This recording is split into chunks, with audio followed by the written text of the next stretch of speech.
Welcome to another episode of Life Stories at Marty. I'm Marty here in Melbourne, Australia, and we have a special guest on tonight, which I'm looking forward to. This one is Ray Lane.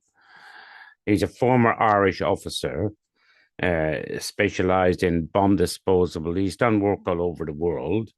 So basically, we're going to have a chat with Ray and about his new book, Only a Soldier Knows. So let's cross over to Ireland and have a chat with Ray. Well, Ray, it's an absolute pleasure to have you on and welcome crossing over to Ireland. Ray, welcome and thank you for coming on the show. It's a great honor, Marty, I have to say. Great honor. Oh, Lord. Well, everyone knows your book and everything, and they've heard the bio. So I want to start off with, first of all, tell us about growing up in Ireland and your childhood. And then we'll move into that cushy job that you took in the army. Okay, so I'm a Dub, come from Dublin, actually born in Finglas. And a little aside to that, I did a podcast actually called Talking. I'm not sure if I'm allowed to say it on air, but it's called Talking Bollocks, right? Yeah. And with these two Dubs who were reformed drug addicts, right? So I was a bit slow in doing it, but anyway, my wife said, "Sure, why not? What have you got to lose?" Anyway, I went into the studio to do it. They arrived late and they were smoking. So big no-no. So it didn't start well until one of them said to me, "And where were you born, Ray?" And I said, "Finglas." Oh, he says, "That's where you got all your peacekeeping skills from." So that podcast took off and they were superb. They were superb. So anyway, I was born in Finglas. We moved to Rathfarnham in the early 60s. I was living between two army officers either side of me, which had a profound effect, as you can imagine. I had a very, very difficult schooling, national school, and I say it in the book. I got hammered from pillar to post every day of the week for about 6 years with the same teacher. And it really still has a profound effect on me, actually. Yeah, and then I went into secondary school in Churchtown, and it was like a light changed and everything was hunky-dory. So my schooling initially wasn't great. And I should also say that my parents, was a mixed marriage, Marty. My dad was a loyalist, would you believe, from Belfast, who worked in Harland and Wolff. My mother was a Republican from Cork. And my dad lost his job in Harland and Wolff. He got a contract to put forensic light tubes into the GPO in Cork. And he was so nervous about being in the Free State, as he called it, that he dropped the tube while he was up the ladder and landed on my mother's head. Oh. And that's how he met her. The light bulb came on. Exactly, a light bulb moment. And you can imagine back what it was like in the 50s, going out with a girl from Cork who was, and you were loyalist, which are your loyalties elsewhere. So it was a difficult period of time for both my parents, and they were wonderful people. And they had a profound effect on my outlook in life. And they really had a profound effect on me. And my father was never too much in love with the Irish Defence Forces. He was never too much in love with the Irish flag, the Irish language, Irish history. I look back on it now, and he was right in a lot of ways. And my mother would have been the opposite. So then I went working in Trinity College as a laboratory technician, and I started to love that because I am a scientist by nature. I love science. And anyway, I got involved in a couple of clubs, as you do in Trinity. I got involved in the Communist Party, for example. My mother found my membership card at home, and that didn't go down well. Did she call you Raymond? Raymond, I found the card. Yeah, Raymond, exactly, with emphasis on the R. Yes. And so that was it. And then she was very unhappy with what I was doing, very. And then the ads for the cadets appeared in the paper one day, and she said to me, "Why don't you go for the cadets? We have two army officers either side. Paragons of virtue," she said. "These men, my God, defending society, wonderful." And she said they also seem to have every Wednesday afternoon off. I wonder why that is raised. So anyway, I said, "Mom, I'm trying to disestablish armies, not join the bloody thing." And of course, I was also in a pop group, and I had my hair down my back, and I was rebellious, and some people say I still am. Oh, Um, what was the pop group? it was Just called the Orange Machine. the Orange Machine. Wow. Yeah. Anyway, so anyways, I said, Mom, you fill out the application form. I'll go for the interview. Yeah. And she said, okay. So she filled it out. The whole thing sent her off. And then the day came to go to Brickens Hospital for the interview. When I arrived, she wanted to buy me a new jacket. I said, Mom, no requirement. So I went to my professor in Trinity. In fact, he gave me the morning off. So when I arrived for the interview in front of 8 officers, colonel and commandant, captain, and all that, they said, would you like to take off your jacket, Mr. Lane? I said, no. I said, I have an experiment on in Trinity. I have to get back for it within an hour. You see, my intention was to go down Grafton Street drinking coffee. So anyway, the interview was going on, and you get the feeling that it's maybe going a little too well. Mm. Yeah. So I decided I'd have to slow down a bit here. So anyway, it came to the key moment in the interview when Colonel Lee said to me, well, Mr. Lane, what have you got to offer the Defence Forces? And I said, well, the reason I'm here today, Colonel, is to find out what you've got to offer me. You see? And then he looked to the most junior man on the board, Lieutenant Johnny Ryan. Oh my God, rest him. Great friend of mine. And he said, Lieutenant Ryan, tell Mr. Lane what we've got to offer him. So Johnny's talked about team building, lead paragons of virtue, overseas service. And I just gave it all back. I said, I like being in teams. I like playing football. Okay, thank you, Mr. Lane. We'll be in touch. So anyway, that was it. So I'm off to Grafton Street for my coffee, home, back to Trinity, home that night. And my mother said, how did you get on? I said, Ma'am, I did my best. That's all I can say. I did my best. So anyway, about a month later, the brown envelope arrives. Oscuelaga. Of course, I couldn't read. It was in Irish. And it was a Friday, and it was the Trinity ball. And I had the day off work to prepare myself for the ball, right? And my mother comes on, and Gayborn was on the radio. I could hear it downstairs. I can still see it had such a vivid effect on me. Mammy comes up. She's wearing a brown skirt, a brown top. She stands over me, hands me the envelope. I open it, couldn't read it. But I said, no, I didn't get it, Mom. And she said, sure, how could you when you went in with that attitude? You see, so she takes the envelope, goes downstairs, and she comes running up the stairs and says, congratulations, you've to report to the Curragh on the 6th of June. And my world fell apart. So I waited till my dad came home that night, and I said, Dad, this was not the game. This was not part of the plan. No, he says, Ray, but I tell you what you do. It's very simple. Your mother's very proud of you, and you love your mother, don't? Of course. Go in for 2 weeks. Pack it up after 2 weeks. Say to Trinity you're going to come back, right? Will they hold a place here? And your mother be thrilled. At least you tried. So I said, okay. So we all arrived down in the Curragh with my bags. I have no intention of staying. I'm passing through. And the first person we meet is John Ryan, the guy on the interview board. And my mother looks at me and says, my God, Ray, someday you're going to look like that. It's incredible. So I think to myself, I'm out of here in 2 weeks. So anyway, so that was it. They went off. I got my room and then over to the barbers. Now remember, I didn't get my hair cut to go down. It was fairly long, because I'm passing through. So the barber says to me, Reggie says to me, what way would you like your hair, Mr. Lane? Well, I said, obviously it's a bit long, color up the back there, but leave the locks, whatever you do. They're my signature. Anyway, he just takes out the thing, goes, no hair. All gone. All gone.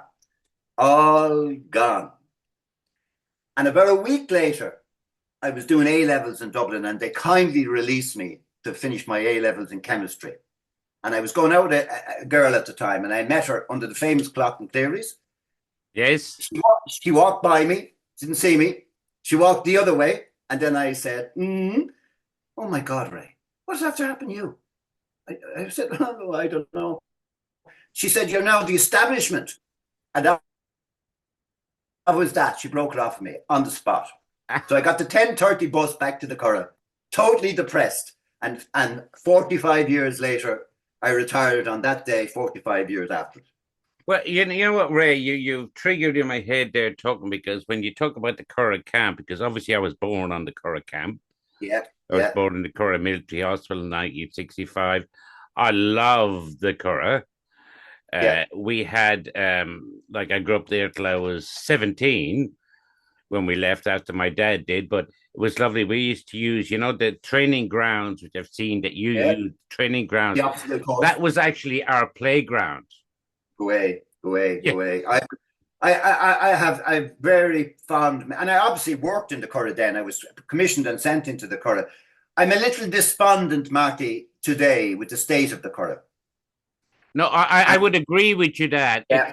it's let down, and I've Oh, had friends go over there because, and if I can just allude, it's about your story, but I chuckled in while we're talking. Is my mom and all the neighbors and everything? They literally the pictures you would see them out polishing the yeah, steps. The winners, they yes, were proud of their houses. absolutely. Now I know the Absolutely. army obviously helped in a certain way, but now when you see it, I don't obviously live there. I'm in Australia, but I've seen pictures and videos that people, and it's very sad to see that because Yeah, my memories of the Curragh camp, are like, good. and not just, it wasn't just the Curragh camp, it was a beautiful community, Exactly. lovely Yeah, people. yeah, yeah. Well, I tell you now, I finished up in 2018, and we probably get to it at some stage. But I ran a number of international courses to the end of my career. Yes. And at one stage, we had 38 countries represented on a course in my school. I tried to avoid showing the camp to them. My school is the most modern one in the Curragh. It's fabulous, right? And we put a lot of our own money and stuff to keep to where it is today, the standard where it is today. So we used to bust them in and bust them out, so they wouldn't see the camp. Can But you isn't imagine? that it? You should be proud of the camp. And just, Yeah. I want to go back. I would just want to go is just to click in because I know my listeners want to know this is what made you alluded to there about what you'd done with the army and went in and you explained about what made you take such a safe job of being bombed. Like I mean, are you nuts? Like genuinely, give me a No, break.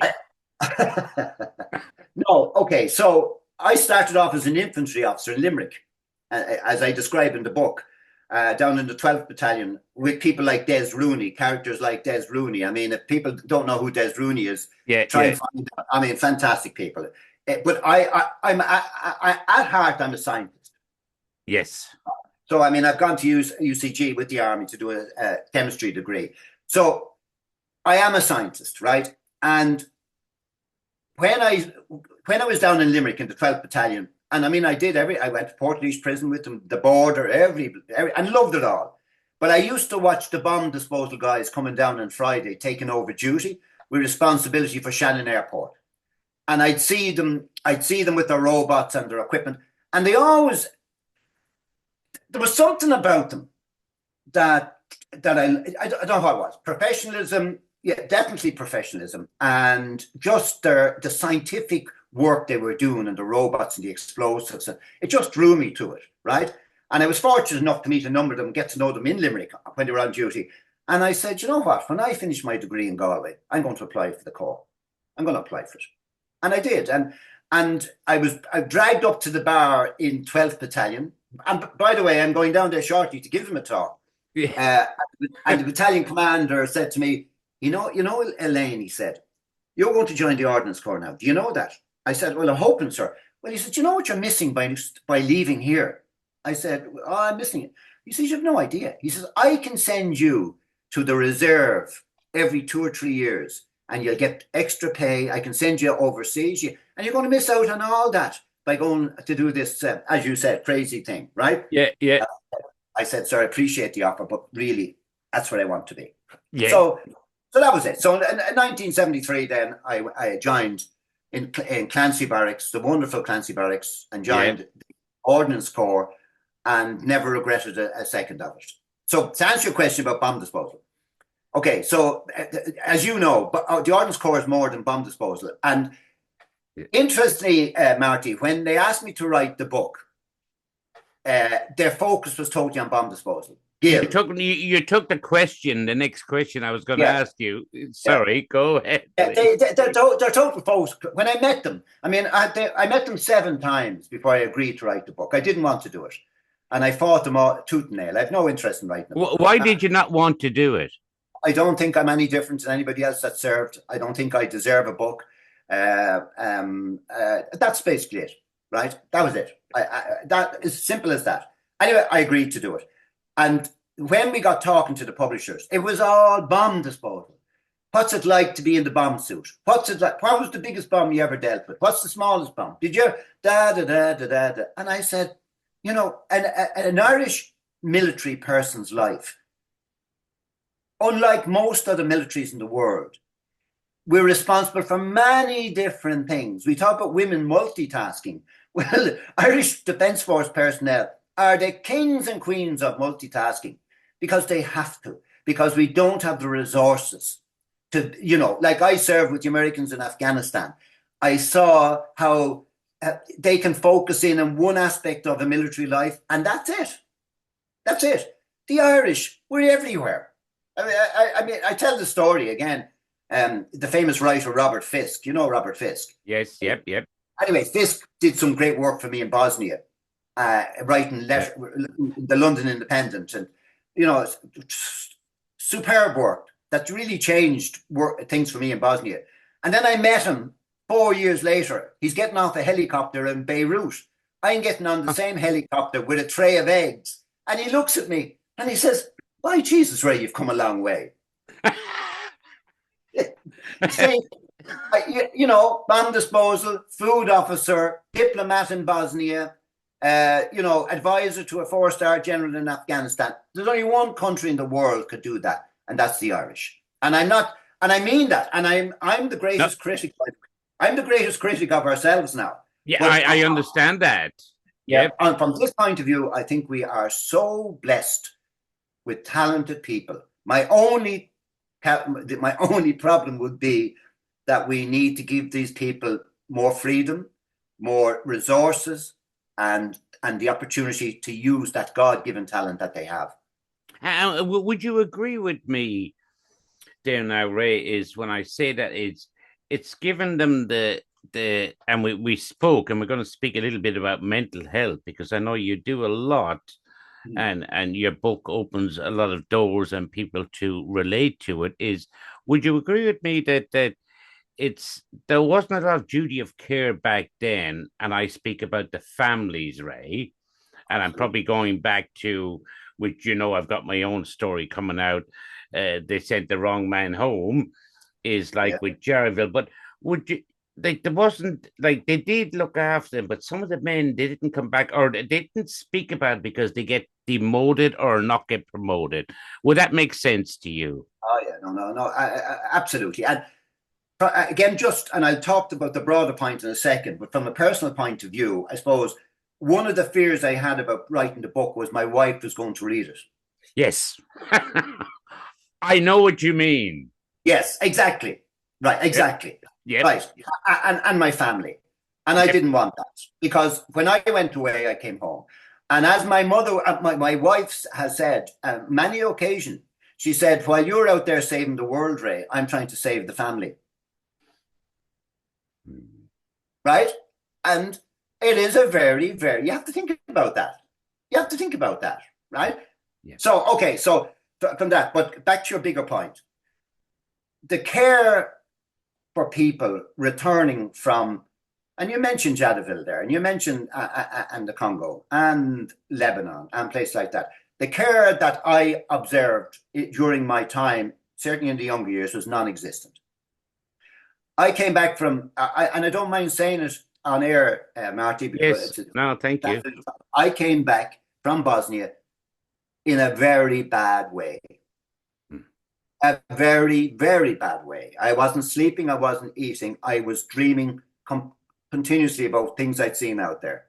And I say it in the book, the only thing that kept me alive, kept me going, was my wife. And I used to run every day, Marty, until I couldn't run anymore. And then I'd run again. and then I couldn't run again, and then I go to bed. And this went on for weeks. There was no support from the military at all. Nothing. I mean, zero. Now, I think, and that's 1993, Marty. Wow. So, yeah, but it's outrageous. It's outrageous. But not to just the funny side of that. Then, how did I come out of all that? Yeah, that was yeah. My boss in the Curragh was a very strict man, right?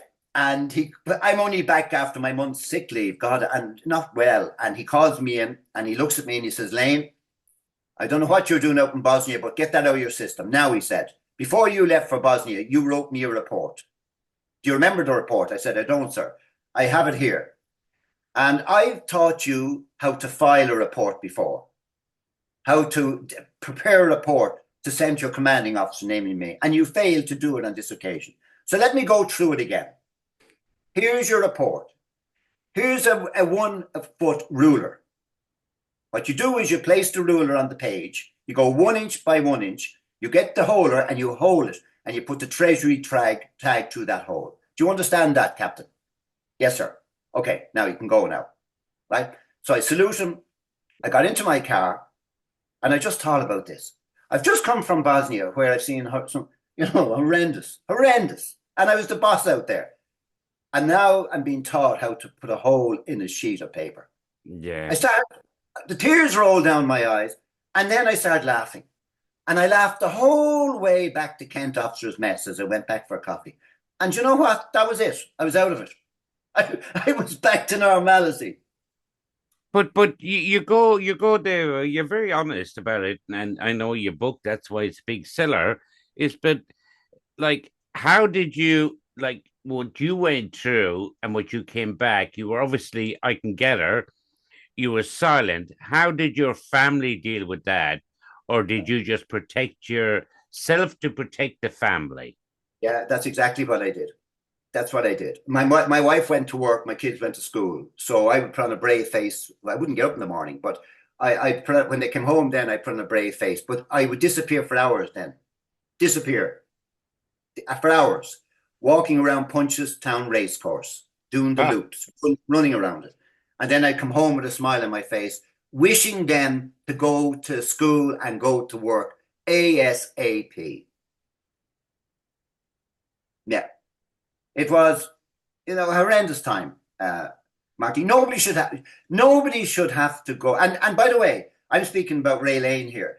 I had young people working for me in Bosnia, from different countries all over the world, all over Europe, including Canada and Australia. And in some cases, we'd come back from something, or and you'd heard them crying in the room. And I had a fantastic deputy, Valmer Svensson. I actually mentioned him in the book. The most outstanding person I've ever had the privilege of working with.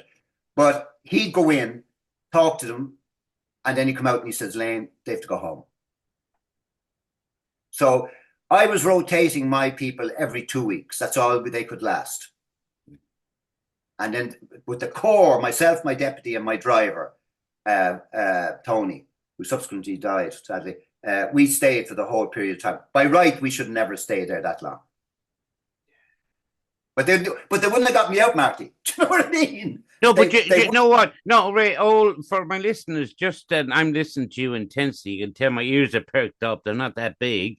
But the way you're able to speak about that, and this is why I know through your book, is like you're helping people. And I think that's why you're speaking out. You actually want to help people. Oh, absolutely. And absolutely. So many soldiers, not just in Ireland, I'm talking about Australia, New Zealand, America, everything they understand. And the way you're able to open up leaves them, which leads to my other question is, like that leaves the door open. People have stories to tell. Exactly. And I'm amazed with your book, and I know what it's like to make that decision, as you alluded to earlier, about you didn't want to hurt a family member, or you don't want to hurt anyone else. But sometimes you're helping people, and what you're doing now is helping people. So I'm just going to throw in a question. What was your scariest time on any, which I'm sure you've been asked and you put in, Okay. but from my I have. listeners.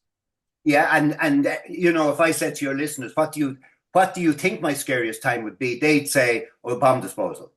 Correct. My scariest time was Bosnia, and I was a diplomat. Because remember, we were unarmed. There was only one other international organization out there in 1992. That was the International Red Cross, and us.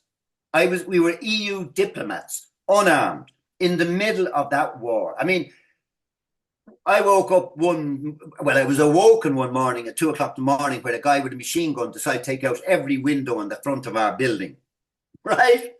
Yeah. And then a couple of days later, I get into my car and find they fired 2 bullets exactly where my head would be normally, right? Oh, Yeah, reinforced. Bosnia was, without question, the most dangerous place I have ever been. Uh, Things happened out there that I'm not going to discuss here. I will never really. I mean, in the book has some of them, but that's okay. man's inhumanity to man. What people can do to each other, and I mentioned in the book. I mean, I did, as you know, the War Crimes Tribunal, and we can talk about that now in a second if you want to. But Yes. um, fortunately, there was no War Crimes Tribunal when I was in Bosnia, but I kept diaries, Marty, comprehensive diaries of every event that I would witness, who was responsible. And in some cases, I actually got the perpetrators to sign their name at the end of the report. I mean, it sounds incredible, but they were that Yeah. confident of getting away with it. So there was one guy in particular, and he was the head of the Vojna Policija, the military police, and he was a former Yugoslav judo champion. And I decided to zero in on him and try and develop a relationship with him, so I would find out, you know, yourself. I traveled the whole of Bosnia, Marty. I went to every wedding, funeral, you name it. I was at it. I arrived at people's Muslim parties. I was everywhere, right? And then at the same time, I had people working in different areas doing. And then the intelligence was coming. So I had a superb understanding of what was going on. So I zeroed in on this one guy because I knew he had his finger on the pulse. So I got called one day to a town to witness a fairly horrific sight in a barn. And I knew he was responsible. So I got on the blower and I got him, and he arrived and he walked in. And he made a statement to me, and again, I mentioned it in the book. He said, "Mr. Lane, this appears, to you, this is horrendous." And I said, to any human, this is horrendous. He says, "In Bosnia, Lane, all you have to do is rub our skin here, and we're barbarians. Probably in your country, you probably have to dig a little bit deeper, but you just rub." So I said to him, I don't care what you have to do. If there is ever a court of justice, take it from me that you will be there. And he said to me, if that was to happen, that so be it. So the War Crimes Tribunal were put together, ICTY, and I was asked to give evidence. Another horrendous experience, by the way, Marty. Really the toughest time in my, nearly as bad as Bosnia all over again. But interesting enough, I was on this particular phase. I was given evidence against 6 people, and he was one of them. So each person in the War Crimes Tribunal has their own defense team. Some of them costing $5,000 a day now, right? Yeah, yeah. And your support, by the way, from the War Crimes Tribunal. And I don't want to be derogatory about your legal support, but it's like the 4th division against the Premier Division. Yeah. These guys have the best, right? So anyway, I go through 4 over the period of time, and then we get to him. And his legal guy stands up and says, "My client has told me that there will be no cross-examination of Mr. Lane." Right? And the judges say, "Why would that be?" "I don't know." His legal people said, "That's not our advice, but that's his decision." So the court went through its process, and then it's over. And I'm getting out, and you're there in this big courtroom, Marty. You're allowed no notes. You sit there with a bank of legal people on the left-hand side, the perpetrators up there, and you're small, two people beside your legal team. And in a glass wall behind you are all the people from the villages that these people have killed, murdered, raped, and all the rest of it. So I'm leaving. And he comes running down, and the police, the security tried to stop him, and he's a big man, judo. He pushes him out of the way, and he comes up to me. He puts his hand out, and he says to me, "You told me, Mr. Lane, in 1993 that there would be a court, that I would be brought to justice. That's why I'm not cross-examining you." Ah. And he shook my hand, and he went away for 40 years. So you see, even in badness, there is light. Even in darkness, there is light. There is, you're 100% right. And I know I've spoken to you quite a bit, but just saying there what you're talking about is the stuff you've seen, but your mental health side of it, you're carrying that home and those things you've seen. But by you speaking out now, especially with your book, Only a Soldier Knows, you're helping a lot of people. And hope that so. leads me no, you are, Ray, and that leads me to my next question is what's your next plans as you move along? Are we going to have a second book? Or what's going to? I know. No. Oh God, no. No, that's it. I'm working in Ukraine with UN Ops at the moment, right? Yes. And we're trying to support UN Ops in developing a plan to demilitarize the front line so the farmers can get back into the fields and start farming again.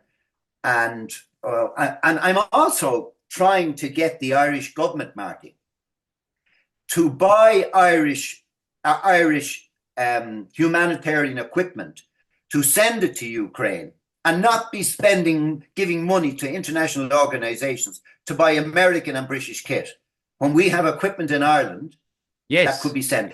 Yes. Now I mentioned robots to you a while ago. We have 2 robot companies in Ireland producing the best robots in the world. Now I don't work for these people, but when I was in the military, we used their robots, so I know the standard equipment. So the Irish government are giving money to international organizations to buy equipment which is non-Irish. I don't understand the logic. Well, I don't see that either. And our podcast goes to all the military. So can you send a message there? Yeah, and also, as you can dovetail into that, I'd like you, because you're very, how would I say, is everything that you do is very powerful for anyone listening to this. They might pick little bits out of it. And also about writing your book, as we spoke about.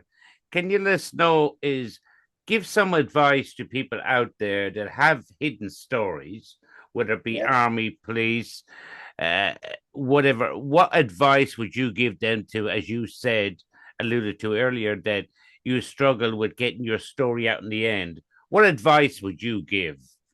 Okay, so the benefit of writing the book. Yeah. The benefit for me was that I addressed issues, and not just Bosnia, by the way, Lebanon, 1989, where we lost 3 brave Irish soldiers, which also had, and that should never have happened. And maybe if I had been stronger that particular day, and I say that in the book, if I had been stronger that particular day, in what I was saying to my commanding officer, maybe that might not have happened. So, do you want to mention those soldiers? I won't, Marty. No, that's okay. Carry on, please. They're just 3. I won't. No, but anyway, I found the process of writing certainly helped me in one way. In another way, it opened up things in my head that I'd forgotten about, and that caused me a little bit of concern, because I was afraid that this was going to go on again and again and again. But it didn't. It settled. But the process of writing certainly helps. Yes. And when you write something and give it to a loved one, give it to your partner, give it to your wife, give it to your kids. I mean, an interesting side on that is my son obviously has read the book. Now, my son's 40 years of age now. right? Mm. And we have a great relationship. He read the book, and he never got back to me to say, well, this is a load of crap or da da da da da. I had to ask him, and I said, David, what do you think of the book? He said, yeah, great, Dad. Yeah, nothing I didn't really know or fair play to you. And that was the end of it. Right? My daughter has not read the book. And when I ask her why, she tells me because she has 2 young kids and she's so busy. And thus is life, isn't it? Well, I say I'd put it with that as my oldest daughter, obviously, she said to me, Dad, when your book and your movie comes out, I will never read it and I will never Yeah, watch it. And I said, what do you mean? She goes, I've listened to you since 13. I know it all. exactly. But they would be. And Yeah. and Ray, look, I'm just going into it with the why did you pick the name Only a Soldier Knows? Where Yeah. did that come from for my listeners? Okay. It's a powerful Yeah, name, and I it's love the front powerful. of the cover, which we'll all Yeah. see at the end here. I'll describe. Actually, there's a story about that cover. But why did I pick the name? Then because I did 45 years day to day in the Defence Forces, right? On the last day of my 45th year in the Curragh, right? I went to work. I got up out of bed that morning, put on my uniform. My wife says to me, "How do you feel today? This is Ray. I mean, you haven't discussed it. This is your last 23:59 tonight. You're a civvy. How are you feeling about it?" And I looked at her and I said, "Only a soldier knows." Oh, brilliant. And she Brilliant. looked at me and she said, "That's for sure." So I went to work that day, Marty. We had Irish coffees with the lads. I got a lovely farewell, obviously, from the school. I got back into my car, came home that evening, and my wife said to me, "Oh my God, what's going to happen on Monday?" What's going to happen here Monday? I'm stuck with him on Monday. That's So what she thought. Monday comes, and she had been out somewhere, and she came home at 11:30 or 12 anyway, and no sign of Ray. No. So she rings me, and she says, "Where are you?" I said, "I'm down here in Cork, in Kinsale." "And where are you in the Kinsale?" "I'm in the Trident Hotel, looking out at this beautiful harbour here with these beautiful, and this beautiful water." And she said, "Mind me asking you, what are you doing down there?" I said, "No, I've no problem asking me." I said, "I'm meeting a guy about a job." And she says, "What? And who are you meeting?" I said, Bridget, I said, "You know the bomb suits the Hurt Locker that you keep talking about?" And she says, "Yeah. The company in Canada that make those suits are flown in to see me in Kinsale today because they want me to become a product ambassador for the suit." Oh, Right? yeah, yep. Yeah. So I met them, and we came to an agreement, an arrangement. But I believe in the suit. I love the suit. I never liked wearing it, but and that was it. So I started my new life, and I have no regrets at all about leaving the Defence Forces. I can tell you that, but just to jump in there on a question that's been on my mind is, you're a very successful businessman. Hmm. On top of that, let our listeners listen a bit about that. And I know in Galway, I think it's university. So okay. So from 2000, when I came back from Afghanistan, Marty, in Yeah, 2008, right?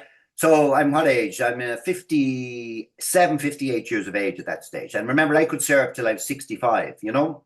yeah. So I was the oldest person in the Defence Forces. Imagine that. I mean, I was older than the Chief of Staff, older than everybody, right? And with age comes, I felt, the right to develop what I wanted to develop for the next 7 or 8 years. Yeah. So I was in the Ordnance School, which I loved, and I was a commanding officer. Yeah. So I saw opportunities to develop Defence Force capability over those number of years to bring us to somewhere decent in the world that we would be looked upon with favor. Okay. So I agreed to chair a UN working group, co-chair, believe it or not, with China and Ireland, right? Wasn't that 18 countries? Would that be correct? Yes, yeah, 18 Yes. countries, yeah, Yep. yeah. Yep. And Yep. we produced the report even for the UN. We produced it in 9 months, which was unheard of. So, but not only that, what did that give me? That gave me access to China, Canada, Brazil, all these countries, right? Yeah. At the same time, I was working with the European Defence Agency in Brussels. Somebody said one day they looked up at a plane and said, oh, Ray Lane again, non-stop, over and back, over and back. And what we developed with European Defence Agency, Marty, I mean, we ended up developing a mobile laboratory with the EU flag in it, and we sent it to Afghanistan under a NATO flag. Unheard of. A complete Irish initiative. Complete Irish initiative. Yeah. And then we work with NATO, and we developed the marauding terrorist course before Charlie Hebdo, the year before Charlie Hebdo, right? So we did all these things, and we kept the profile of the defence forces up. And then Leo Varadkar goes to Munich to a security conference a number of years ago. And he's attacked by British journalists who called Ireland outliers and freeloaders in defence in Europe. He had the ammunition that day to turn around and say, do you know what we're doing? But he didn't know. No, because they like to keep the people that have done the stuff hidden. Oh, absolutely. And take it. But I was, and also, you know, I'm giving about communications, but, and I'm going to say it clearly here now, I'm as disgruntled and dissatisfied with the green uniform at a senior level as I am with the politicians. Right. On the morning of the first marauding terrorist attack course, with all our 38 international countries, an article appeared in the Irish Times in relation to the course, written by Conor Gallagher. I had asked the chief of staff to come to the school to open the course. Yeah. And when he arrived, he was white. He was as white as your shirt. And he called me aside and he said, Lane, I told you there was to be no publicity for this. And he tapped me, you know, on the chest. And I said, well, I did. I know what publicity. He said, there's an article in today's. Well, I said, I didn't put it in. And I didn't speak to anybody. So really, how dare you accuse me of this? Yeah. Right? He should have been delighted that his defence force had been highlighted in the Irish Times for an innovative course that predicted Charlie Hebdo, predicted the attacks in Madrid. You know, and it's not just bomb disposal. I'm talking about procedures, civ-mil, Marty, civilian military safety, right? Yeah. And no, they didn't get it. They just didn't get it. And I suppose that is that would be my gripe with me, that the work done between 2009 2018 in all those different aspects was never built upon. So just let me go to the company now you mentioned. So in 2010, we came back from Afghanistan, and with the job I had in Afghanistan, I was aware of the possibility of the Taliban developing biological agents for making bombs and stuff, right? Yeah. Okay, so it obviously a cause for concern. So I heard that there was a professor in Galway, an expert in biological pathogens, called Professor Lokesh Yoshi. So I went to Galway. We had a great chat. I got him funding from the European Defence Agency to continue his developments. We in the Ordnance School drew up the scenarios. So we developed a relationship between NUIG Galway and the Defence Forces. Yeah. And out of that, when COVID came, he had produced a spray, which I have here, Marty, Aquila Bioscience. Yep. Which, if you sprayed on not a paper mask, a cotton mask, gave you 99.9999 protection. Right? And also he produced this, a wipe. Now, the beauty of this wipe is that it's completely natural product. So people who suffer from acne, skin diseases, when they use this wipe, the results are quite amazing. And the next step we've taken this to now, Marty, is the European Space Agency are now testing this for future space flights for astronauts and equipment. Because as you know, when rockets come back and astronauts come back, the pathogens on their body are horrendous. Yes. So that is a Defence Force success story, right? Well, I Now, love that, and we will put up for my listeners that are looking there because we can't see quite clearly, but we will put up those products on. We're not selling products, but what can I just chuck in there? Yeah. What drives you? Helping people. I knew you were going to say that. Every penny of this book is going to a charity. Yes. Every penny. No, every penny is going to a charity. I was giving a talk to transition year students last week, and I got the same question from one of them. You know, what drives you? Everywhere I go, I try to make people's lives a little bit better, no matter what country in the world it is. I am proud to be a retired soldier. I think the Irish Army deserves more than it's getting. I think that I go back to the quality of the people again. You know, if we had a government and if we had a hierarchy, a general staff that with a bit more balls, with all due respect, my God, we would have some organization. We would have some organization which would be able to support Ireland Incorporated. So when I put those two products up to show you, without the Defence Forces, they would not have happened. They would not have happened, Marty. But I can tell you one thing. If you went to the General Staff today and said to them, what about that wipe and what about that spray? They'd say to you, what are you talking about? That's the tragedy. That is the tragedy. Yeah, but that's a tragedy for them, not for you, because you're helping people. And even what you're talking about there. And I really love the fact, and it's funny, I was probably a kid when you were on the Cora cab. Yeah, probably, yeah. You know what I mean? Yeah, I would have been, as Leo Quinlan says, a little gorier from the Cora. Yeah, I was. But I love the fact is that you're able to speak, but mental health is very important. Oh, it's and everything. The fact you speak out, I'm hoping to have you on the other show with moral injury, which helps people, but your story is fascinating. Yeah. I don't know if it is, Marty. I don't think it's any different than lots of other people who've gone through the Defence Forces and other walks of life. I really don't believe. I don't think it is. I don't think it's any. No, well, I'm saying that as in fascinating for people to listen to it, and it will encourage people to speak out. People that have stories, as we said, and one of the parts of the thing is silence. Yeah, let me tell you what I don't. Yeah, can I tell you what I don't like, Marty? Yeah. I don't like the word no. And I don't like the word but. But okay, I got you. Right? Yeah. So now, but what are you talking about? Yeah.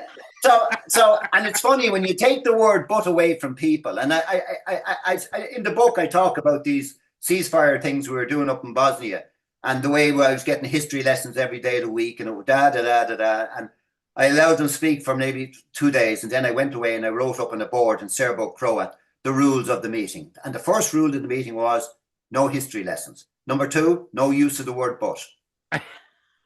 So I went back to the meeting the third day. Now there was bodies all over the place to be buried, right? I put it on the board and they're all sitting there. And then this guy says, but in 1346, Mr. Lane, I said, rule 1. And he looks, but rule 2. And you know what? We got down to business. We actually got down to business. Ray, we're running out of time on the show, but I can tell you one thing. I could talk to you for a lot longer, and I hope all our listeners, and I think we're going to stay in touch. We've spoken a few times, and I can say you're a lovely man, and I could pick out of everything your honesty. And secondly, is the fact with mental health and the way you speak out, you're going to help a lot of people, Ray. And I hope to have you on moral injury with us and speak out, and not just for helping soldiers, as you alluded to earlier, is, police, paramedics, and generally. Absolutely. and I hope our listeners all over the world will listen and just read. First of all, just read the book. Yeah, Only a Soldier Knows, and there's a lot more depth than just army. It's about person as well. Marty, appreciate that. Yeah. Now, can I get you to say the last say?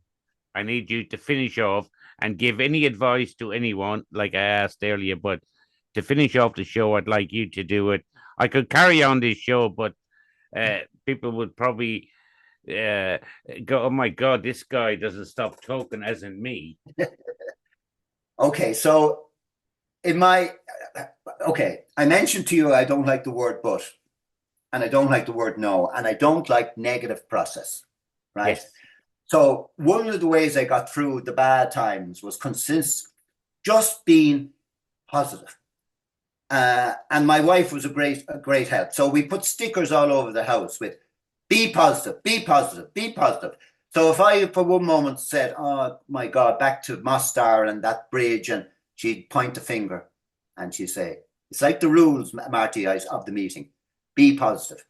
No, but just get out there, do your best for people.